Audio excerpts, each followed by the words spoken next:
Hello everyone, मैं नवनीत पाठक स्वागत करता हूँ सभी का आपके अपने यूट्यूब चैनल पर। आज जो है हम लोग हमारे आरबी एनडीबीसी के प्रीवियस ईयर क्वेश्चन पेपर के सेट 4 को करने जा रहे हैं। और इससे भी क्वेश्चन की संख्या थोड़ी ज़्यादा होगी तो परेशान मत होइएगा। ठीक है, जैसे आप लोगों ने इससे पहले सेट 3 के क्वेश्चन देखे थे तो सेट 4 में क्वेश्चन थोड़े से ज़्यादा हैं, लेकिन बहुत ही आसान क्वेश्चन है। ज़्यादा समय इसको नहीं लगेगा करने में, बहुत ही इजी इजी क्वेश्चन इसमें पूछे गए थे। आप लोग आराम से सारे क्वेश्चंस को कर लेंगे। चलिए शुरू करते हैं आज के पहले क्वेश्चन के साथ। The make in India logo is made up of what? तो जो मेक इन इंडिया लोगो है वो किसका बना हुआ है? तो आप लोगों ने इसके सिंबल को देखा होगा। क्या वो ईगल है मेड ऑफ स्टील का? क्या वो चरखा है मेड ऑफ कॉटन का? वो टाइगर है मेड ऑफ खादी का? नहीं, वो है लॉयन मेक ऑफ कॉक्स है बेटा। अगर आप उसमें देखेंगे तो लॉयन के अंदर छोटे छोटे आपको रिंग्स दिखते हैं बेटा, वही कॉक्स कहलाता है वहां पे।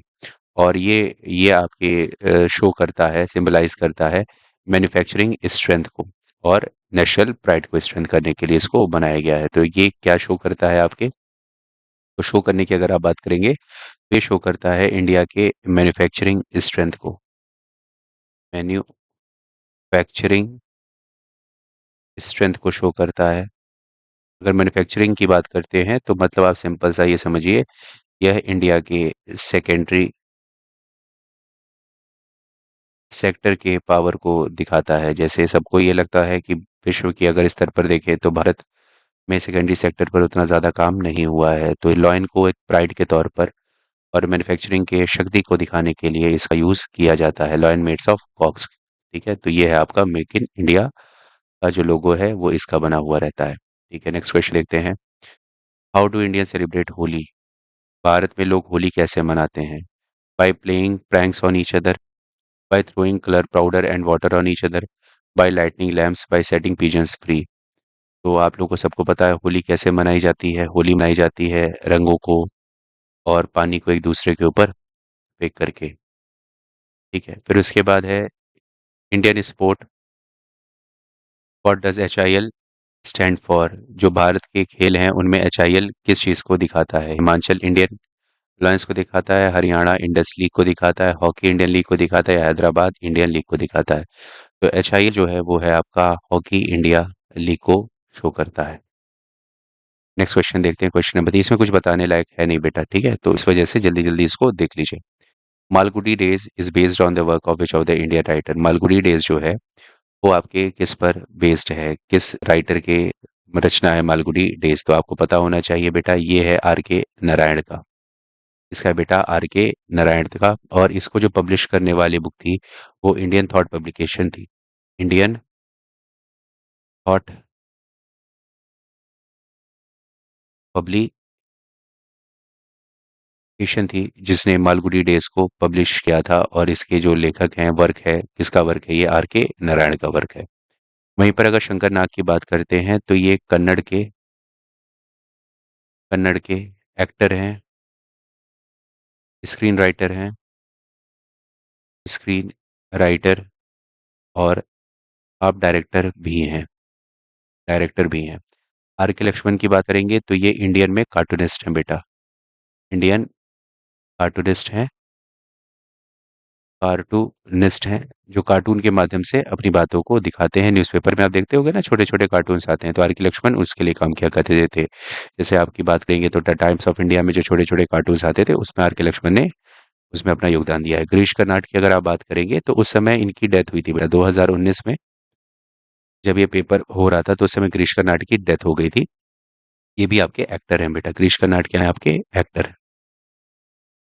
तो ऑब्ituary वाला जो सेक्शन होता है उसको भी दिमाग में आप लोगों को रखना है।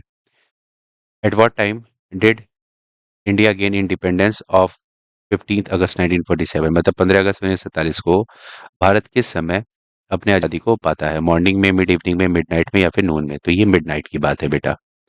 मिड नाइट में जो था भारत आज़ाद हुआ था 15 अगस्त 1947 को। नेक्स्ट क्वेश्चन देखते हैं, question number 6। What is the science of art of designing and accelerating projectiles so as to achieve the desired performance called? वो कौन सी ऐसी साइंस है, साइंस या फिर आर्ट है जो डिजाइन करती है या फिर एक्सलेट करती है प्रोजेक्टाइल को जिससे हमें उसकी डिजायर्ड परफॉर्मेंस मिल सके? बैलिस्टिक्स है, कैटापुल्टिंग है, इजेक्शन है या फिर रॉकेट साइंस है बेटा? तो बैलिस्टिक है। इस साइंस को क्या बोला जाता है बेटा? बैलिस्टिक साइंस बोला जाता है। बैलिस्टिक क्या है बेटा? एक फील्ड ऑफ मैकेनिक्स है, field of mechanics, field of mechanics that deals with launching, flight,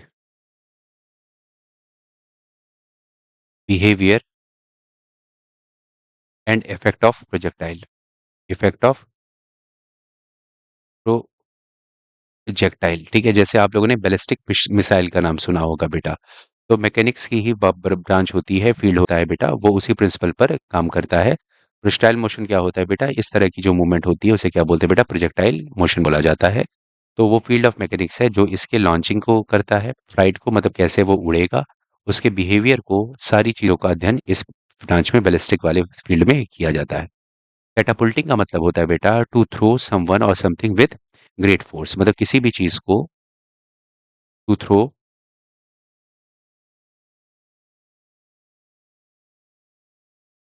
something और someone with great force, great force. आपने गुलेल चलाया है ना बेटा, उसको कैटापुल्ट ही बोला जाता है। गुलेल को क्या बोलते हैं बेटा? कैटापुल्ट बोला जाता है। गुलेल जिसको नहीं याद होगा वो इस तरह का होता था, यहाँ पर रबड़ लगा दिया जाता था, इस पे फंसाया जाता था ईटा, ईटे को खींचा जाता था, उसको तेजी से फेंका जाता था आगे, वो दूर तक जाता था बेटा। तो इस प्रोसेस को बोलते हैं बेटा कैटापुल्टिंग, और ये जो इंस्ट्रूमेंट आप यूज करते हो इसे बोला जाता है बेटा कैटापुल्ट। ठीक। इजेक्शन का मतलब होता है किसी चीज को निकालना या फिर बाहर की तरफ फेंकना, इजेक्शन हो जाता है। रॉकेट साइंस क्या होता है बेटा? रॉकेट साइंस का मतलब होता है जहां पर हम रॉकेट के निर्माण, रॉकेट के लॉन्च और इन सारी चीजों का अध्ययन करते हैं, वो आपका रॉकेट साइंस हो जाता है। फिर ये क्वेश्चन है बेटा, find the similarity in the following, orange, peach, olive और कैरमाइन, ये जो है इनमें सिमिलरिटी क्या है? All of them are fruits, क्या सारे आपके फ्रूट्स हैं? All of them are the name of seasons, क्या ये ऋतुओं के नाम है? All of them are colours, all of them are shades of orange, क्या ये ऑरेंज के अलग अलग भिन्न भिन्न रूप हैं बेटा? नहीं, ये सारे जितने भी देख रहे हो ऑरेंज, पीच, ऑलिव या फिर कैरमाइन, ये सारे के सारे आपके रंग हैं। ये सारे के सारे क्या हैं बेटा? रंग है। ऑरेंज अगर अलग से लिखा रहता तो वो फ्रूट हो जाता बेटा, पीच अलग से लिखा रहता तो फ्रूट हो जाता, ऑलिव अगर अलग लिखा रहता तो वो भी होता, कैरेमाइन हो गया। तो ये सारे जो है बेटा कलर के नाम हो जाते हैं यहाँ पर। ठीक है। What does W LAN stands for?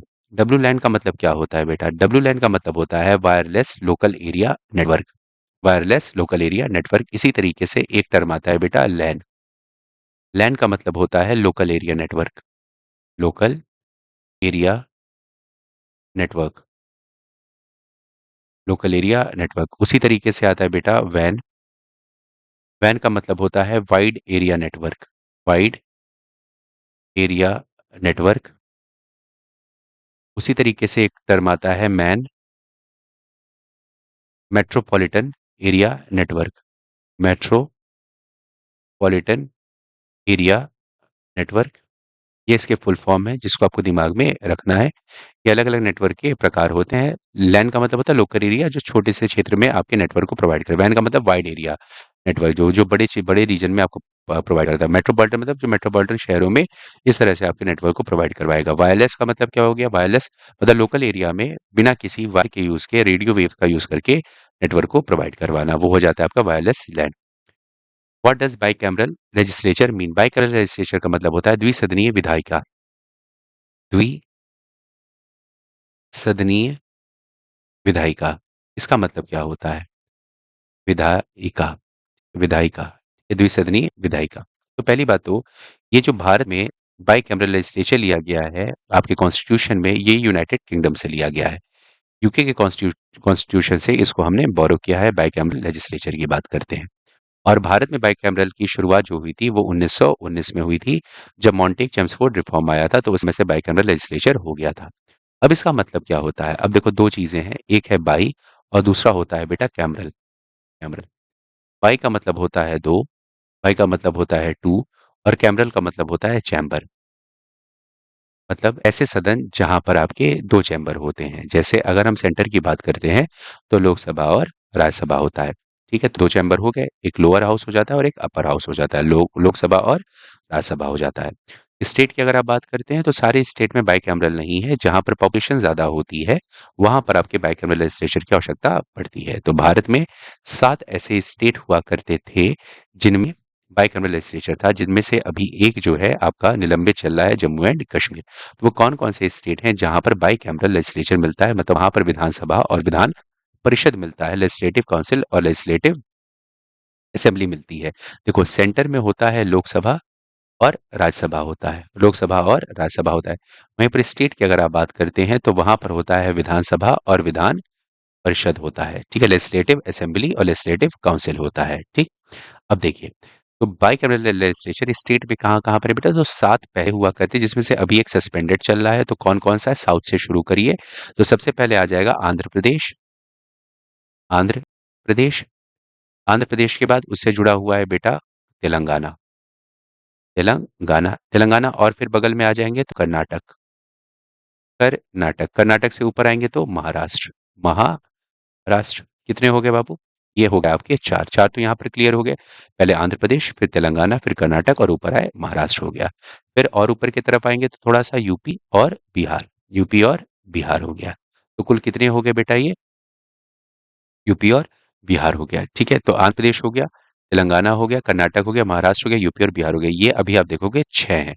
सातवां कौन सा था आपका, जम्मू एंड कश्मीर था, जो अभी सस्पेंडेड चल रहा है बेटा। तो 7 हैं जहां पर आपके बाइकैमरल लेजिस्लेचर आपको देखने को मिलता है, क्योंकि जम्मू एंड कश्मीर को यूटी बना दिया गया है, ठीक है। तो अभी वो वहां की विधान जो सभा है वो अभी सस्पेंडेड चल रही है, लेकिन आपको याद रखना है 7 हैं जहां पर आपके बाइकैमरल लेजिस्लेचर है, ठीक है। तो इसका मतलब क्या होगा, बाइकैमरल लेजिस्लेचर का मतलब the legislator divided into 4 separate नहीं, 1 असेंबली नहीं, कहां पर बेटा 2। समझ में आ गया, लेजिस्लेचर किस में डिवाइड होगा बेटा, 2, क्योंकि बाइक का मतलब भी क्या होता है, 2 होता है। यूनिकैमरलिज्म का मतलब क्या हो जाएगा बेटा, जहां पर एक ही सदन रहता है।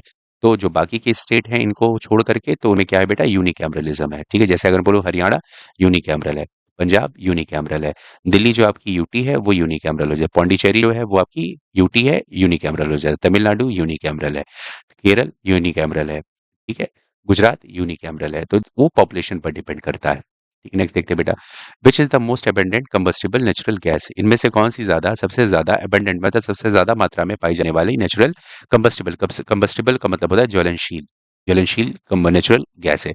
प्रोपेन है, मीथेन है, इथेन है, या फिर ब्यूटेन है, ब्यूटेन है। तो सबसे ज्यादा जो है बेटा वो है आपकी मीथेन, सबसे ज्यादा अबंडेंट अमाउंट में जो मिलती है वो मिलती है आपकी मीथेन। तो अब इसके थ्रू आपके 2 क्वेश्चन और तैयार करने हैं, एक होता है बेटा सीएनजी और दूसरा होता है एलपीजी। तो पहले सीएनजी को देखते हैं। सीएनजी को बोला जाता है बेटा compressed, compressed natural gas, gas, compressed natural gas. अब इसमें जो होता है 80 to 90% इसमें बेटा मीथेन होता है, सबसे ज्यादा मात्रा में इसमें क्या होता है बेटा, मीथेन होता है, 80 to 90% मीथेन होता है। प्लस मीथेन के साथ साथ यहाँ पर इथेन और प्रोपेन भी होता है, इथेन और प्रोपेन होता है, ठीक है। तो ये 3 याद रखेंगे, लेकिन अगर मैक्सिमम पूछा जाए तो इसमें मीथेन पाया जाता है। उसके बाद आता है बेटा एलपीजी। एलपीजी का मतलब हो गया liquefied petroleum gas, liquefied petroleum gas, LPG का फुल फॉर्म होता है, ठीक है। इसमें क्या होता है बेटा, इसमें होता है प्रोपेन, प्रोपेन, ब्यूटेन, ब्यूटेन और आइसोब्यूटेन, आइसोब्यूटेन, प्रोपेन, ब्यूटेन और आइसोब्यूटेन। तो ये एलपीजी का फॉर्मेशन करते हैं, ठीक है। तो अब देखो कैसे याद करोगे, एन, एन से पहले क्या आता है, एम आता है। तो सीएनजी है तो उसके पहले क्या आएगा बेटा, मीथेन आ जाएगा। पी से क्या होता है बेटा, पी से प्रोपेन हो जाता है, याद रहेगा। एन से पहले क्या आता है बेटा, एम आता है, तो मीथेन हो गया। यहाँ पर सीएनजी में क्या होगा बेटा, मीथेन हो जाएगा। एलपीजी में पी से क्या होता है बेटा, प्रोपेन, पी से क्या होगा बेटा, प्रोपेन। बीच बीच वाले जो होते हैं उन्हीं को याद रखना है। एक एन वाले में एन से पहले वाले को याद करोगे, और पी से मतलब क्या हो जाता है आपके, प्रोपेन का हो जाता है, ठीक। इतना ध्यान रहेगा। चलो नेक्स्ट क्वेश्चन देखते हैं। Which among the following is the largest fresh water lake in India, Bharat में ताजे पानी की झील कौन सी है, सबसे बड़ी ताजे पानी की झील कौन सी है, तो वो है आपकी वुलर झील। कौन सी झील है बेटा, वुलर झील। वुलर झील की अगर आप बात करते हो तो ये कहाँ पर है बेटा, जम्मू एंड कश्मीर में।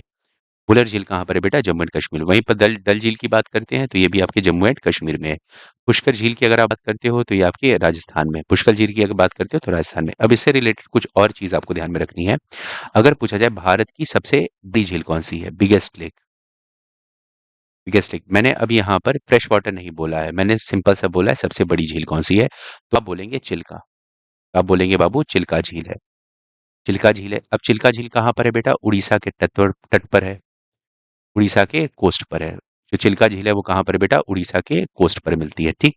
उड़ीसा के कोस्ट के बाहर है, तो इसको बोलते हैं बेटा लगून लेक, या फिर ब्रैकिश वाटर बोला जाता है। लगून झील बोलोगे, कोस्ट लाइन के बाहर होता है। जैसे अगर आप इंडिया को देखोगे यहाँ पर, अगर आप इंडिया में आ जाओगे तो यहाँ पर आपको उड़ीसा देखने को मिलेगा बेटा।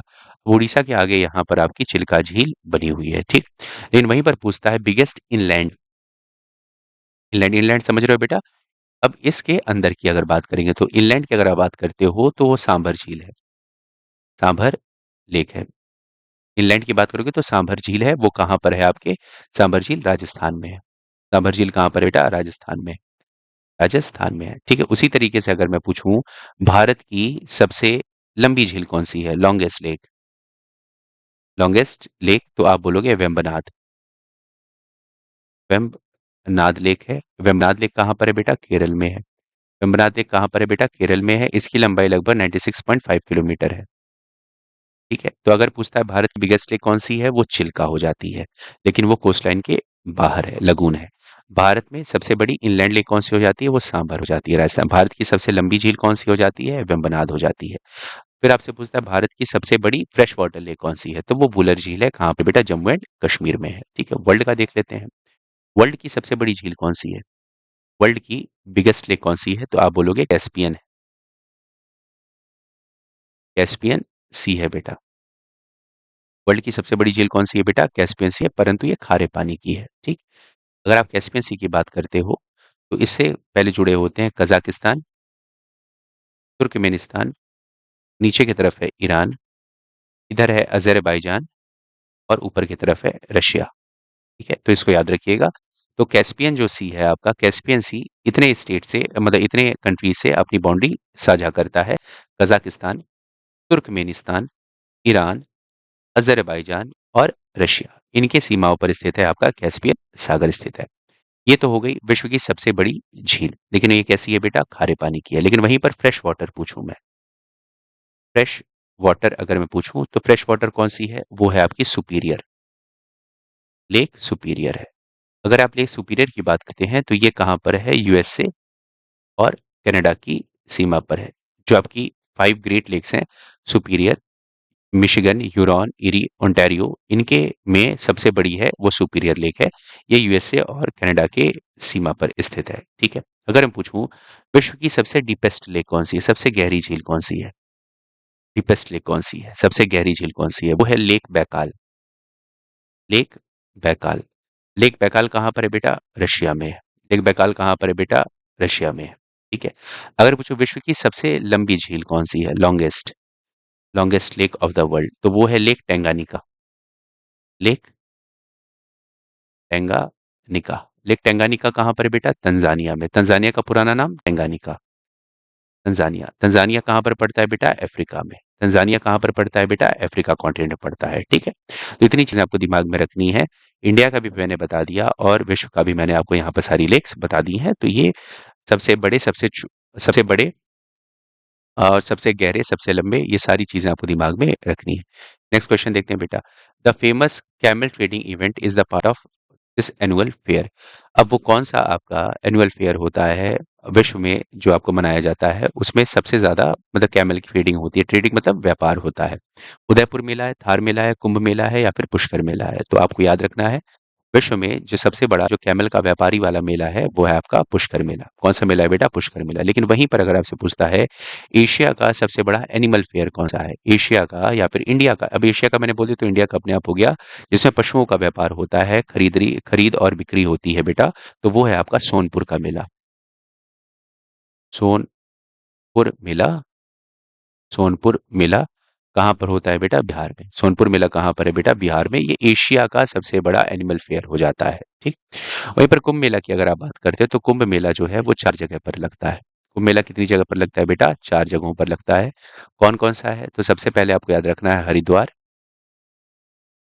हरिद्वार कुंभ मेला हरिद्वार, ठीक है। फिर उसके बाद आपको प्रयागराज, प्रयागराज। उसके बाद आपको याद रखना है उज्जैन, और फिर नासिक। नासिक। अब ये किसी न किसी नदी के किनारे लगता होगा बेटा, तो हरिद्वार किस नदी के किनारे है? गंगा। प्रयागराज क्या है बेटा? संगम पर स्थित है, गंगा, यमुना और मान्यता के अनुसार सरस्वती। उज्जैन की अगर आप बात करते हो तो क्षिप्रा नदी है।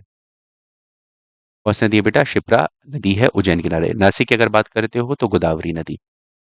गोदावरी नदी। तो नदियां भी याद रखनी है और आपको जगह भी याद रखने। कुंभ मेला इन 4 जगहों पर लगता है। ठीक है।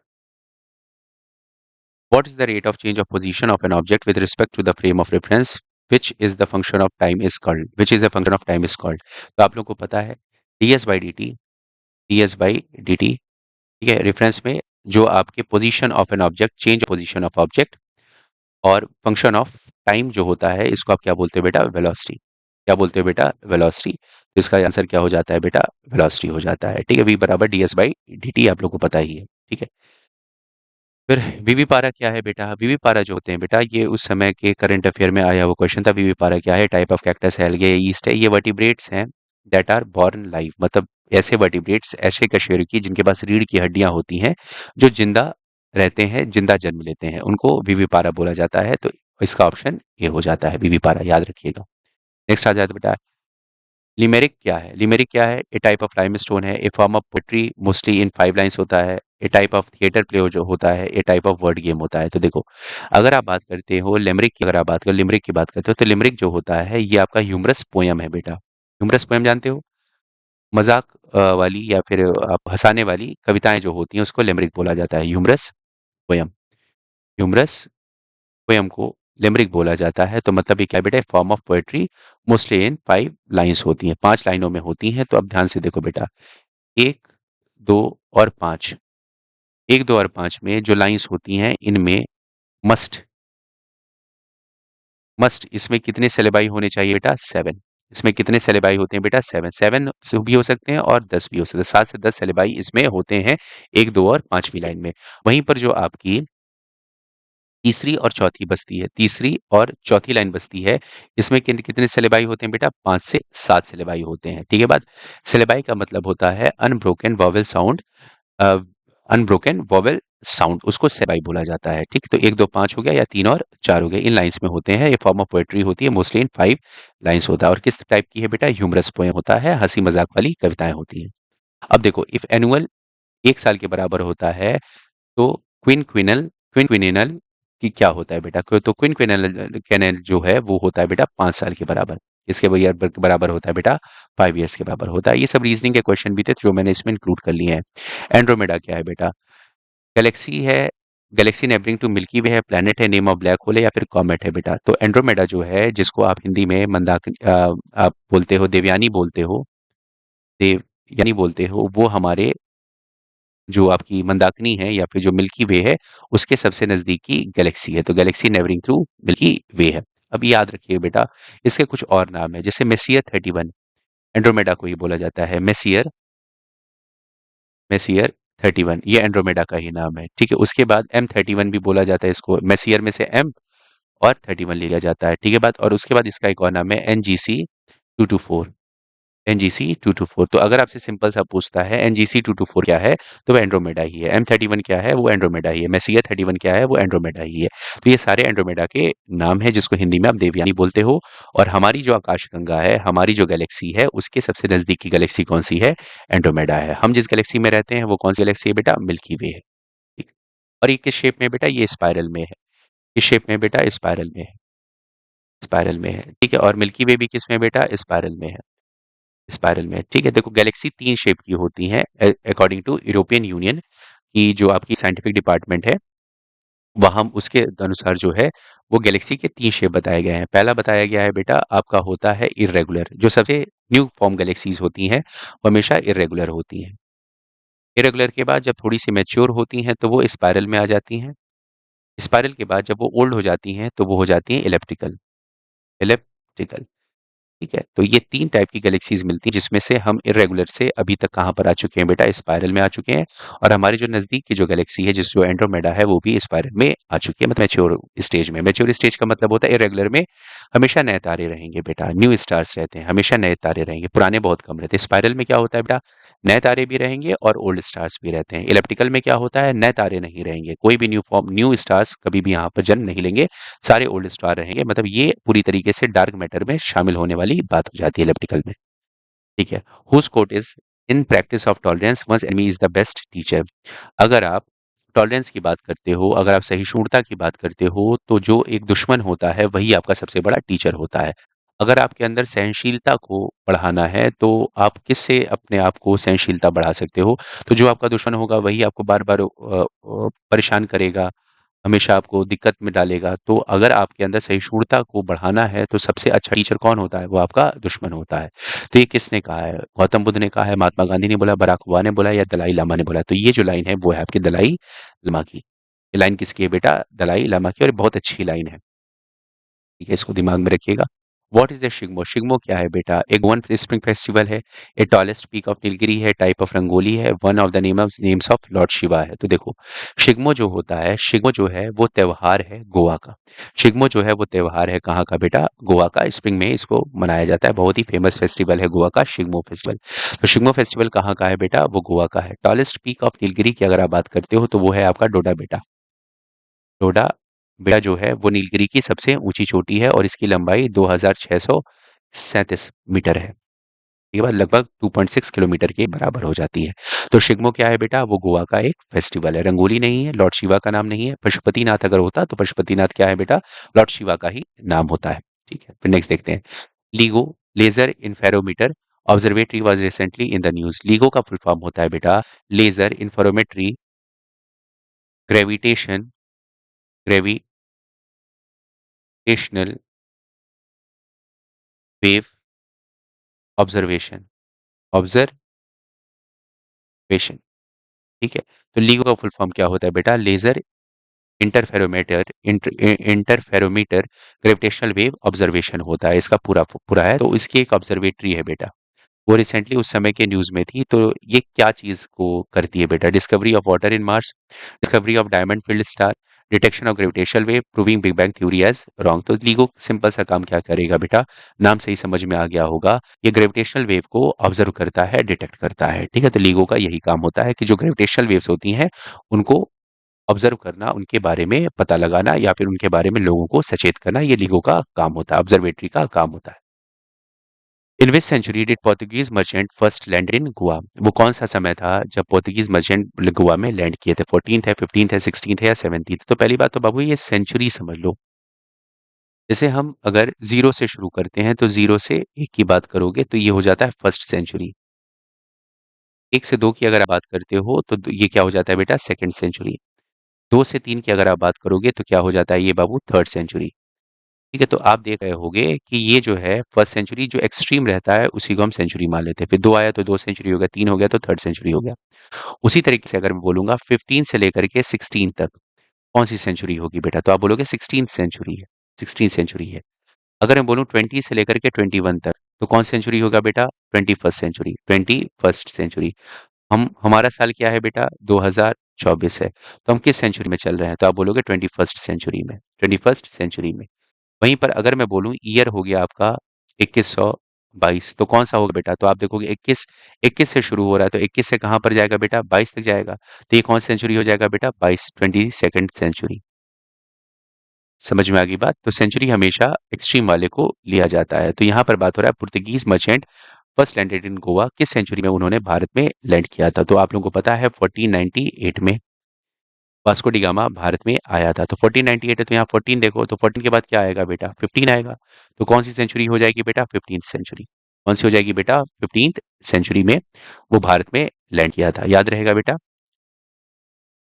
ये बात कब कब लैंड किया था, फर्स्ट लैंडेड इन गोवा।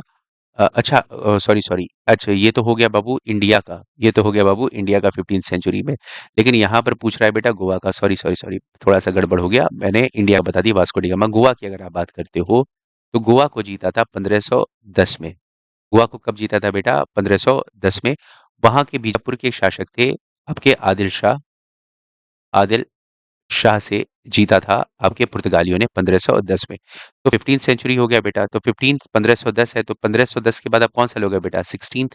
तो कौन सेंचुरी हो जाएगी बेटा 16th सेंचुरी। तो इसका ऑप्शन जो है वो 15 ना होकर के क्या होगा बेटा 16th सेंचुरी। लेकिन वहीं पर पूछा जाए भारत में पुर्तगाली कब आए थे तो 15th सेंचुरी में आए थे। गोवा में कब आए थे तो वो हो जाएगा आपका 16th सेंचुरी। याद रहेगा इतना। गोवा में कब इन्होंने अधिकार किया था 16th सेंचुरी। गोवा को इन्होंने कब जीता था 1510 में। किससे जीता था बीजापुर के शासक थे मोहम्मद आदिल शाह उनसे इन्होंने जीता था। नेक्स्ट देखते हैं बेटा। In 1999 who was the prime minister of Pakistan who was overthrown by the military coup led by general Pervez Musharraf. तो जनरल परवेज मुशर्रफ ने कौन से 1999 में जो प्राइम मिनिस्टर थे पाकिस्तान को उनको हटा करके परवेज मुशर्रफ ने कूप को वहां पर चला दिया था मतलब मिलिट्री रूल लगा दिया था। तो जुल्फिकार अली भुट्टो थे, जियाउल हक थे, नवाज शरीफ थे या यूसुफ रजा गिलानी थे। तो वो थे आपके नवाज शरीफ को हटाया था जनरल परवेज मुशर्रफ ने और वहां पर कूप का लाया दिया था मतलब मिलिट्री का शासन वहां पर उन्होंने ले आ दिया था। Question number 24। What is C6H6। तो ये आपको सबको पता है बेटा। C6H6 क्या होता है बेटा। ये है आपका बेंजीन। ये क्या है आपका बेंजीन है। C6H6 क्या है आपका बेंजीन है। यहाँ पर कार्बन है, यहाँ पर कार्बन है, यहाँ पर कार्बन है, यहाँ पर कार्बन है, यहाँ पर कार्बन है, तो यहाँ पर कार्बन है।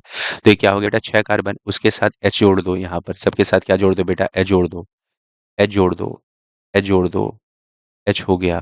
ठीक है H हो गया। तो C6H6 क्या होता है बेटा बेंजीन का फॉर्मूला है। क्या है बेटा बेंजीन का फॉर्मूला है। क्लोरोफॉर्म की अगर आप बात करते हो तो क्लोरोफॉर्म का फॉर्मूला होता है बेटा CHCl3।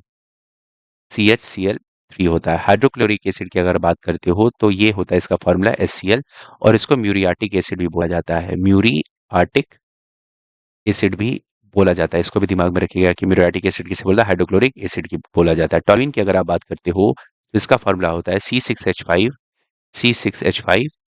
CH3। C6H5 मतलब एक हाइड्रोजन को हटा करके वहां पर CH3 लगा देना है बेंजीन में। बेंजीन बनाया। ठीक है। यहाँ पर एक को हटाओगे आप यहाँ पर हाइड्रोजन को और यहाँ से जोड़ दोगे CH3 जोड़ दोगे। ठीक है। तो ये हो जाता है टॉलुइन हो जाता है। ठीक है। तो C6H5CH3 जो है वो फॉर्मूला है किसका टॉलुइन का है। What is oneirology. What is oneirology the study of. Oneirology किसका अध्ययन है तो ओनेरोलॉजी जो है वो अध्ययन होता है बेटा ड्रीम्स का। अध्ययन जो होता है वो होता है ड्रीम्स का। वहीं पर गॉड्स की जो स्टडी होती है उसको बोला जाता है बेटा थियोलॉजी। थियोलॉजी। गॉड की स्टडी को क्या बोलते हैं बेटा थियोलॉजी। अगर मैं स्लीप की स्टडी को बोलूं तो इसको बोला जाता है पॉली सोमोनो सोमोनोग्राफी। पॉलीसोमोनोग्राफी बोला जाता है किसकी स्टडी को बेटा स्लीप की स्टडी को। वहीं पर अगर मैं कलर की स्टडी की बात करता हूं तो इसे बोलते हैं बेटा क्रोमैटिक्स। क्रोमैटिक्स। ठीक है। तो इसको याद रखिएगा। तो अगर आपसे पूछा है ओनेरोलॉजी किसकी स्टडी होती है तो वो होती है ड्रीम्स की। स्लीप की स्टडी अगर आपसे पूछता है तो पॉलीसोमोनोग्राफी ये आपकी स्लीप की स्टडी होती है। गॉड की स्टडी को थियोलॉजी बोला जाता है और कलर की स्टडी को क्रोमैटिक्स बोला जाता है। ठीक। नेक्स्ट क्वेश्चन देखते हैं। Question number 26। Which was the host city of the first modern summer Olympics games held in 1896। तो देखो बेटा अप्रैल 6 1896 में पहली बार आपका अप्रैल 6 1896 में सबसे पहली बार आपके ओलंपिक गेम्स हुए थे और ये ओलंपिक गेम्स एक माउंटेन के नाम पर पड़ा है जिसको बोला जाता है बेटा ओलंपस। ओलंपस माउंटेन है और ये ओलंपस माउंटेन कहाँ पर है बेटा ग्रीस में है। कहाँ पर है बेटा ग्रीस में है। ठीक है। मशाल जो होती है ना ओलंपिक की वो यहीं पर जलती है बेटा। सबसे पहले जो ओलंपस माउंटेन है यहाँ जलाई जाती है और जहां पर होने वाला रहता है वहां पर उस मशाल को जलते हुए पहुंचाया जाता है। तो ओलंपिक गेम्स की जो शुरुआत हुई थी वो ग्रीस से ही होगी बेटा। तो सबसे पहली बार जो आपकी ओलंपिक गेम्स हुआ था वो कहाँ पर हुआ था बेटा एथेंस में हुआ था। एथेंस किसकी कैपिटल है ग्रीस की है। एथेंस किसकी कैपिटल है बेटा ग्रीस की है। ठीक है। याद रखिए एथेंस किसकी कैपिटल है बेटा ग्रीस की कैपिटल है। वहां पर आपका मॉडर्न समर ओलंपिक्स शुरू हुआ था। ठीक है। अब मुझे आपको बताना है पेरिस तो सबको पता होगा किसी कैपिटल है। लंदन सबको पता होगा किसी कैपिटल है। एम्स्टरडेम बताइए ये कहाँ पर है। एम्स्टरडेम कहाँ पर है इसको आप लोगों को बताना है मुझे। कार्ल सेगन वॉज जो कार्ल एडवर्ड सेगन है वो क्या है बेटा। कार्ल एडवर्ड सेगन जो है वो अमेरिकन एस्ट्रोनॉमर थे। उस समय करंट अफेयर के न्यूज में थे। तो कार्ल एडवर्ड सेगन जो थे वो आपके अमेरिकन एस्ट्रोनॉमर थे। कार्ल एडवर्ड सेगन पूरा इनका नाम था। फिर उसके बाद आता है next question. Question number 28। What is binary electronic sequence calculator BESK जिसको कहा जाता है क्रिएटेड इन 1953। तो अगर आप बात करते हैं बेस्क की तो बेस्क का जो खोज जो बनाने वाले थे वो थे आपके एरिक एरिक स्टेमी। इसको क्रिएट किए थे एरिक स्टेमी, इसको निर्माण करने वाले थे एरिक स्टेमी ने इसको क्रिएट किया था, इसको बनाया था, बेस का इन्होंने निर्माण किया था। और यह एक प्रकार का आपका इलेक्ट्रॉनिक कंप्यूटर है। एक प्रकार का क्या है बेटा? इलेक्ट्रॉनिक कंप्यूटर है। जो बेस्क है, जिसका full form binary electronic sequence calculator है, वह एक इलेक्ट्रॉनिक कंप्यूटर है जिसका निर्माण एरिक स्टेमी ने 1953 में किया था। नेक्स्ट क्वेश्चन देखते हैं बेटा।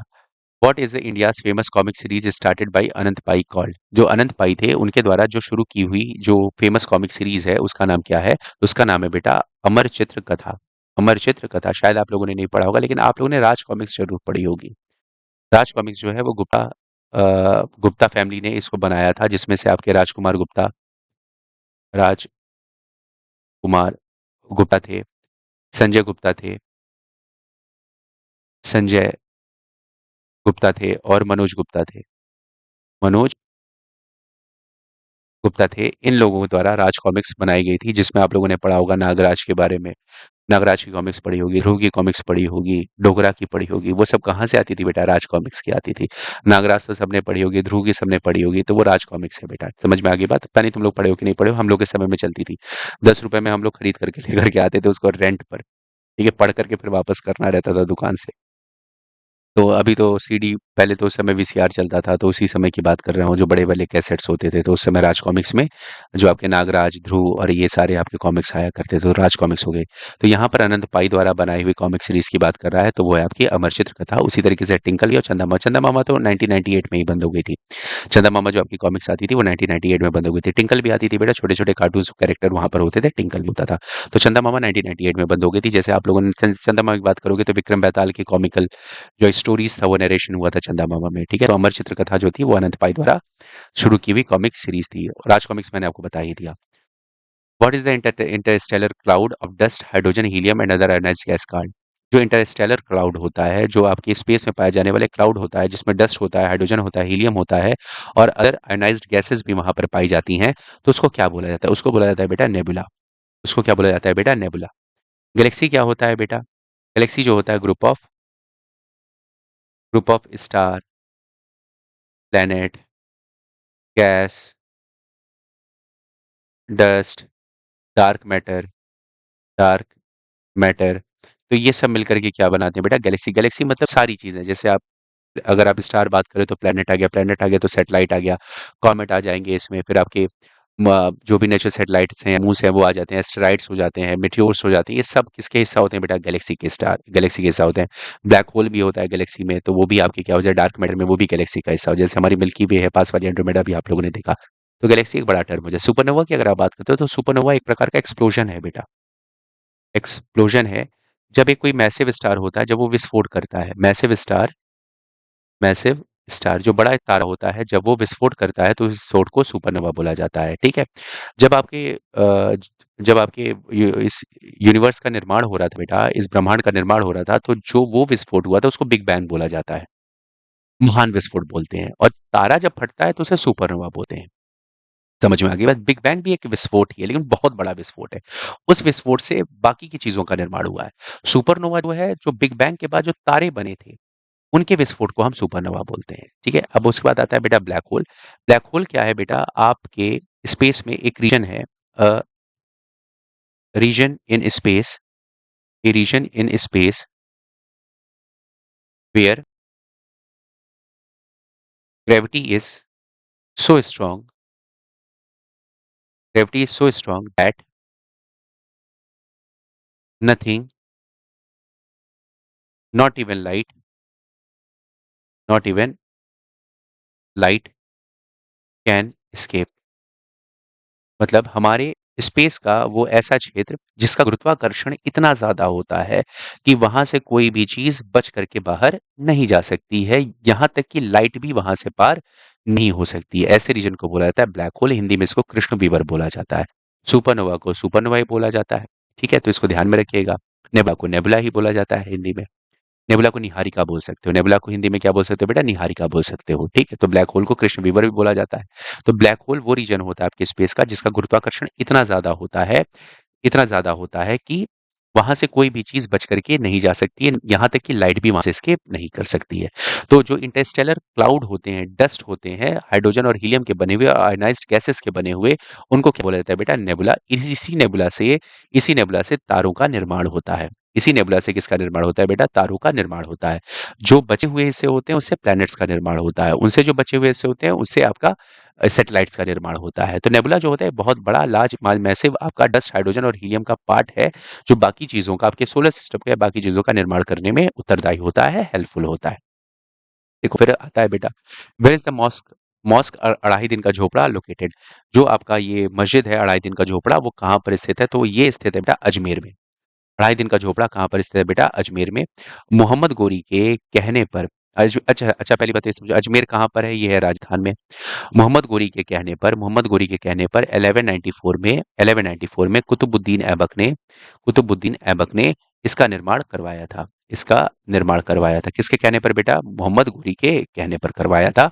कुतुबुद्दीन ऐबक ने अजमेर राजस्थान में इसका निर्माण करवाया था। ठीक, अगर इसके डिजाइनर की बात करते हैं तो इसका जो निर्माण करता था, जो डिजाइन इसको किए थे, उनका नाम था अबू बकर। अबू बकर थे। अबू बकर जो थे वो हेरात के रहने वाले एक आपके आर्किटेक्ट कह सकते हो, जिन्होंने इसका डिजाइन बनाया था अजमेर में।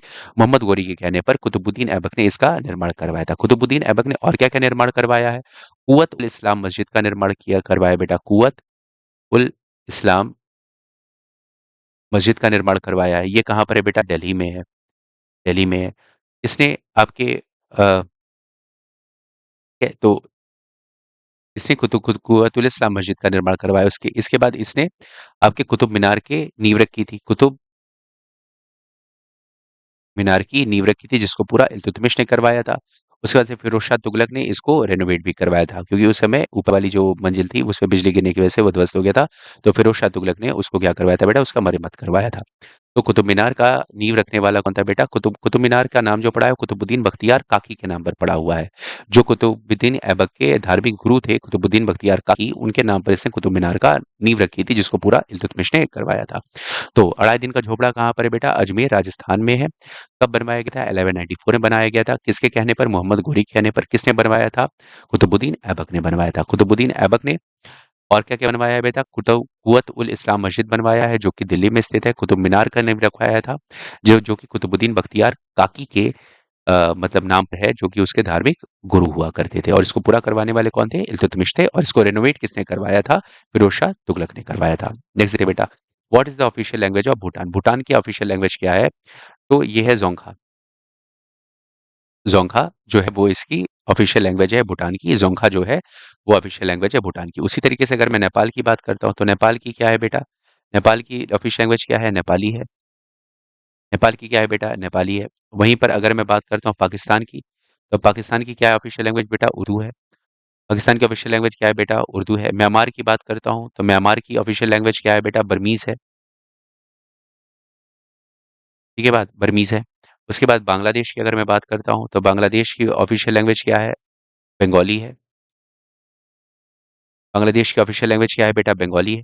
वहीं पर श्रीलंका की अगर मैं बात करता हूँ, तो श्रीलंका की ऑफिशियल लैंग्वेज क्या है बेटा? सिंहली है। सिंहली या फिर तमिल है। सिंहली और तमिल दो भाषा हैं आपकी वहां पर श्रीलंका की। ठीक है। वहीं पर अगर मैं बात करता हूँ अफगानिस्तान की, अफगानिस्तान की अगर मैं बात करूंगा, तो अफगानिस्तान की भाषा है बेटा पश्तो। पश्तो है और पर्शियन है। पर्शियन की कौन सी भाषा? दारी वाली सेक्शन यहाँ पर चलती है। पर्शियन की दारी वाली जो भाषा होती है वो अफगानिस्तान में चलती है। मालदीव्स की अगर मैं बात करता हूँ, मालदीव्स की अगर मैं बात करता हूँ तो मालदीव्स की अगर मैं बात करता हूँ, तो इसकी जो भाषा है वो है, एक मिनट स्पेलिंग गलत हो गई है।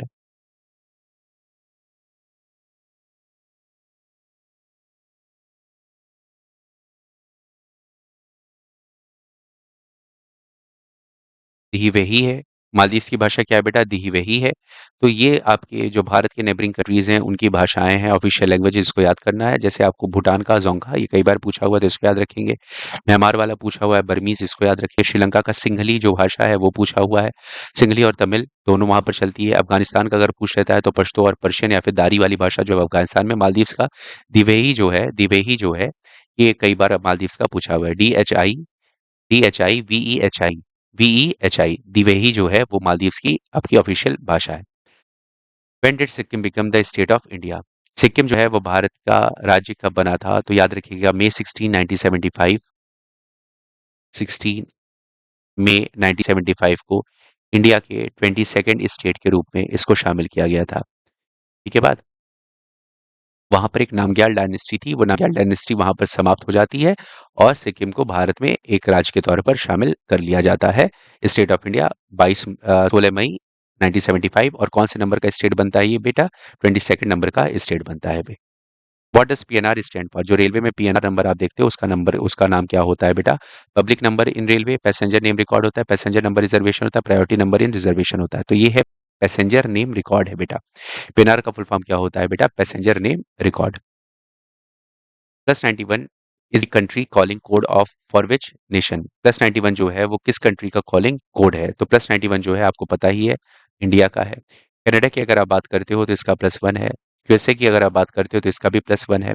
ठीक है, +91 इंडिया का है तो पाकिस्तान का क्या होगा बेटा? पाकिस्तान का आपको पता है +92 होगा। ठीक है, चाइना की अगर आप बात करते हो तो चाइना का +86 है।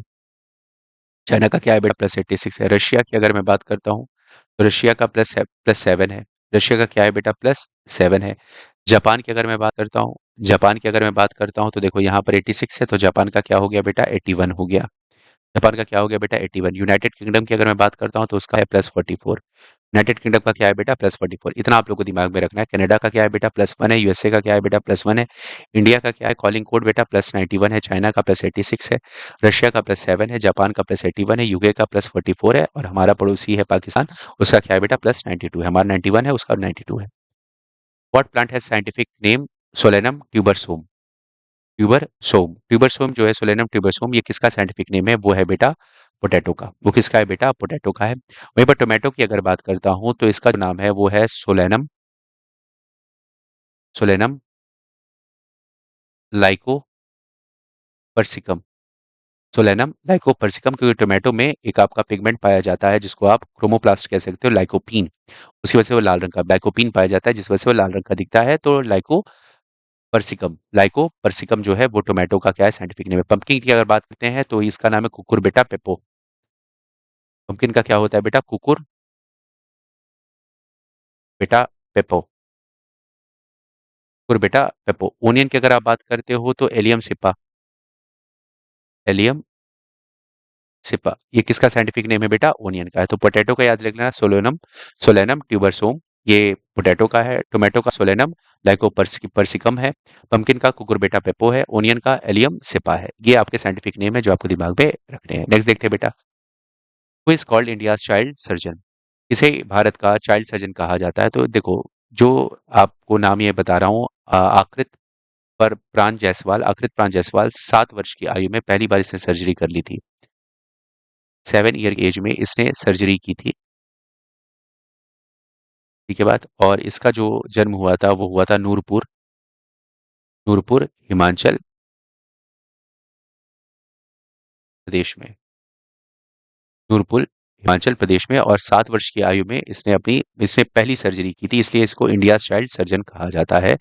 सो जो 7 साल का बच्चा है वो सर्जरी कर ले रहा है बेटा, आकृत प्राण जायसवाल। अब 7 साल के बच्चे को सर्जन बना दिया गया है, तब या तो प्राण देगा या तो प्राण हर ही लेगा वो। लेकिन है तो है, अब क्या कर सकते हैं। आकृत प्राण जायसवाल जो है 7 वर्ष की आयु में सर्जरी किया था इसने। कहाँ पर जन्म हुआ था बेटा? नूरपुर हिमाचल प्रदेश में इसका जन्म हुआ था। ठीक है। Name the inter governmental organisation to promote international cooperation. तो इसका जो नाम है बेटा वो है UN, united nation. United nation के बारे में मैंने एक शॉर्ट वीडियो भी बना रखी है, तो आप उसे जाकर के देख सकते हो। वहां पर सारी चीजें, सारे ऑर्गेनाइजेशन, सब कुछ मैंने वहां पर दे रखा है, तो शॉर्ट वीडियो में जाकर के आप उसे देख सकते हो। तो inter governmental organisation to promote international cooperation क्या है बेटा? वो है आपका यूनाइटेड नेशन है। ठीक है, मैं अगले क्लास में नाटो, WHO और IGO इन सब के बारे में बता दूंगा क्या है। व्हाट इज अपोजिट ऑफ धर्म? ये तो बहुत ही आसान है। धर्म का विलोम क्या होगा बेटा? धर्म का विलोम क्या होगा बेटा? अधर्म हो जाएगा। धर्म का विलोम क्या हो जाता है बेटा? अधर्म हो जाएगा। Who has never been a vice president of India? निम्न में से कौन सा प्रेसिडेंट तो रहा होगा लेकिन कभी भी वाइस प्रेसिडेंट नहीं रहा? मोहम्मद हामिद अंसारी रहे हैं बेटा, आर वेंकटरमन रहे हैं बेटा, शंकर दयाल शर्मा ये भी रहे हैं बेटा। तो कौन नहीं रहे हैं बेटा? APJ अब्दुल कलाम साहब जो है वो कभी भी वाइस प्रेसिडेंट नहीं रहे हैं, वो प्रेसिडेंट ही रहे हैं हमारे। ठीक है, next question, question number 41। What is the gravitational force exerted on mass card. देखो मास का मतलब होता है, मास की अगर आप बात करते हो तो कोई भी चीज आपका उसके अंदर मास होता है, तो मास जो होता है वो बेटा वो यूनिवर्सल है। यूनिवर्सल, यूनिवर्सल का मतलब होता है आप कहीं पर भी चले जाओ, आप अर्थ पे रहो, आप मार्स पर चले जाओ, आप मून पर चले जाओ, मास कभी बदलता नहीं है। जैसे अगर मैं बोलूं 80 केजी, 80 केजी, तो 80 केजी क्या है बेटा, मेरा भार मान लो 80 किलो है, तो 80 किलो क्या है मेरा, 80 किलो मेरा मास है बेटा। तो अगर मैं कहीं पर भी चला जाऊं, मैं अगर अर्थ पर रहता हूं तब भी 80 किलो मेरा मास रहेगा, मैं मून पे चला जाऊंगा तब भी मेरा 80 किलो मास रहेगा, मैं मार्स पर चला जाऊंगा 80 किलो मेरा मास हो रहेगा। लेकिन इस मार्स पर जो ग्रेविटेशन फोर्स काम करता है, जिसको आप बोलते हैं एफ बराबर एम जी, एफ बराबर एम जी, तो ये जो फोर्स होता है मास हो गया, और ये जो ग्रेविटेशन जी की वैल्यू, जैसे जी की वैल्यू की अगर आप बात करोगे तो यहाँ पर कितना है, अर्थ की बात करोगे 9.8 मीटर पर सेकंड स्क्वायर है बेटा। अगर मोटा मोटा मैं बोलूँ तो ये 10 मीटर पर सेकंड स्क्वायर हो जाएगा, 10 मीटर पर सेकंड स्क्वायर हो जाएगा। तो मेरे ऊपर जो बल लग रहा है जो इस ग्रेविटी के कारण, वो कितना हो जाएगा, मान लो मेरा वेट 80 किलो है, तो अब क्या हो गया बेटा, ये 10 हो गया यहाँ पर, तो 800 न्यूटन का बल लग रहा है। तो ये 800 न्यूटन जो बल मेरे ऊपर लग रहा है, मास पर जो आपका फोर्स लगता है, इसको बोलते हैं बेटा वेट। इसको क्या बोला जाता है बेटा, वेट बोला। तो इसका सही जवाब क्या हो गया बेटा, वेट हो जाता है।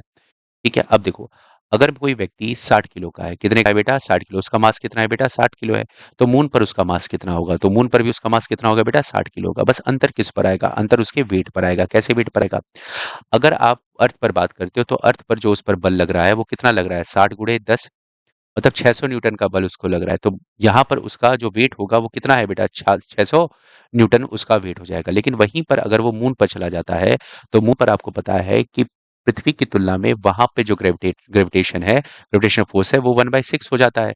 तो यहाँ पर 600 न्यूटन अगर लग रहा है तो मून पर कितना लगेगा, वेट ऑन मून कितना हो जाएगा, तो 600/6 हो जाएगा। तो मतलब वहां पर क्या होगा बेटा, 100 न्यूटन लगेगा। मतलब जो चीज, जो बल पृथ्वी पर लग रहा है वो 600 न्यूटन का लग रहा है उसके ऊपर, तो खिंचा हुआ रहेगा। लेकिन मून पर जाते ही वो बल क्या हो गया बेटा, कम हो गया। वो बल कम होते ही अब वो आराम से खड़ा नहीं रह पाएगा, तो वो कूद कूद कर चलेगा। वो क्या होगा बेटा, कूद कूद चलेगा, क्योंकि अगर 600 न्यूटन के बल से वो पृथ्वी पर चिपका हुआ था, अब वही बल कम हो गया 1/6 के हिसाब से, तो क्या वो आराम से इस पर खड़े रह पाएगा, नहीं। तो अब वो जैसे ही कदम रखेगा तो वो हवा में उड़ेगा, फिर उड़ेगा, फिर उड़ेगा। ठीक है, तो जो आपके एस्ट्रोनॉट्स होते हैं वो एक स्पेस सूट पहन करके जाते हैं, जो इन सारी चीजों में उनको हेल्प करता है, याद रहेगा। तो यहाँ पर आपका ये लास्ट क्वेश्चन था, इसके साथ साथ आपकी ये सीरीज समाप्त हो जाती है। ठीक है, जो क्वेश्चन मैंने आपको बताए हैं जैसे डब्ल्यूएचओ के बारे में, यूएनओ के बारे में, ये मैं आप लोगों को अलग से एक सेपरेट लेक्चर बना करके इसके बारे में आपको स्टैटिक जीके वाले सेक्शन में, जितने भी इंटरनेशनल ऑर्गेनाइजेशन है वहां पर मैं आपसे डिस्कस करूंगा। ठीक है बात, तो परेशान होने की जरूरत नहीं है, जितना मैंने पढ़ाया है बस उसको आप लोग पचाइए, उसको ग्रेस्प करिए। और अगर आपको ये लेक्चर पसंद आ रहा है तो प्लीज़ लाइक करें, सब्सक्राइब करें और शेयर करें, अपने दोस्तों को इसके बारे में ज़रूर बताएं। इसको जितना ज़्यादा से ज़्यादा शेयर कर सकते हैं करें, अपने दोस्तों के साथ अपने क्लासेस में इसके बारे में बताइए।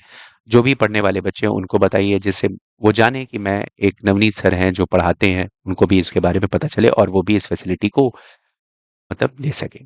ठीक है, इसी के साथ मैं वाणी को विराम देता हूँ। आज के लिए बस इतना ही। जय हिंद, जय भारत। Thank you.